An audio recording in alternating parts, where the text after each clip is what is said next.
여러분 안녕하십니까? 인천과 김포의 토지공장 소식을 전해드리는 블루힐부동산 안부장입니다. 오늘은 성남동 북항 초입에 자리 잡은 공장을 방문하였습니다. 이 공장은 앞으로 좀 더 입지 좋은 지역에 부동산을 매입하여 사업장을 이전하려는 계획을 가지고 있다고 합니다. 그러나 공장을 매입하려면 은행 대출이 필수적인데 오늘은 이 대출에 관하여 알아보겠습니다.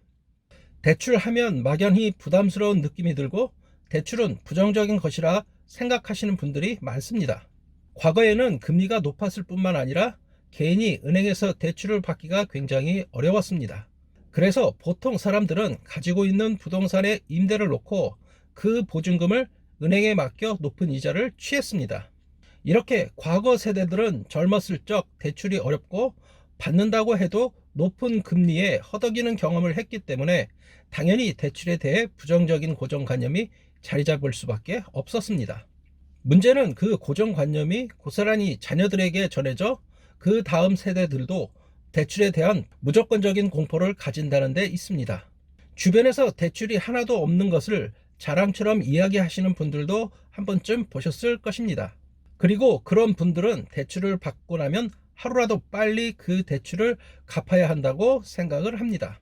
혹은 대출 이자에 대한 부담감 때문에 대출을 아예 받지 않거나 조금 받은 상태로 부동산을 매수하시는 분도 많습니다.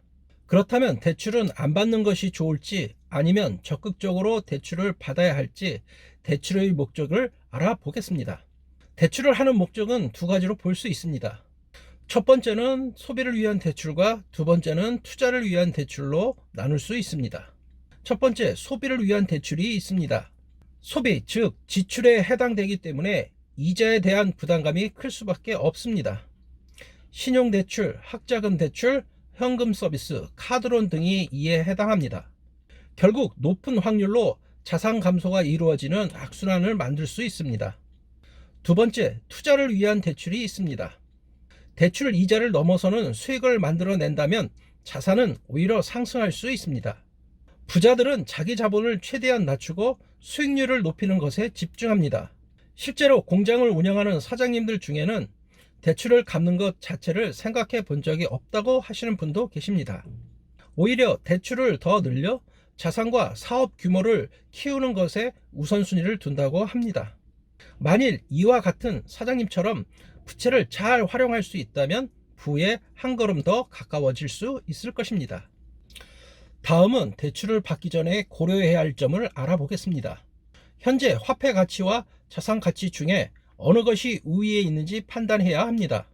금리가 오르게 되면 화폐 가치는 높아지고 반대로 금리가 떨어지면 화폐의 가치는 낮아집니다. 보통 경제가 지속적으로 성장하며 화폐가 유통되므로 어느 정도의 금리 상승과 인하는 부동산 시장에 큰 영향을 미친다고 보기는 어렵습니다. 더욱이 지금은 저금리 시대입니다. 향후 몇 년 동안은 저금리 기조가 계속될 것으로 예상이 되어 지금은 현물 자산이 위에 있는 상황입니다. 대출을 활용해 부동산을 갈아타기 하거나 종잣돈 삼아 투자를 하기 좋은 시점입니다. 다음은 대출을 얼마만큼 받아야 할지 대출의 규모에 대해서 알아보겠습니다. 공장의 경우 대출 실행 시 사업주의 매출을 기준으로 이자를 감당할 수 있는 최대로 활용하는 것이 좋습니다. 상환 기간은 최대한 뒤로 두고 분할하는 것을 추천드립니다. 수익률을 높이기 위한 핵심은 월 상환액을 줄이는 것입니다.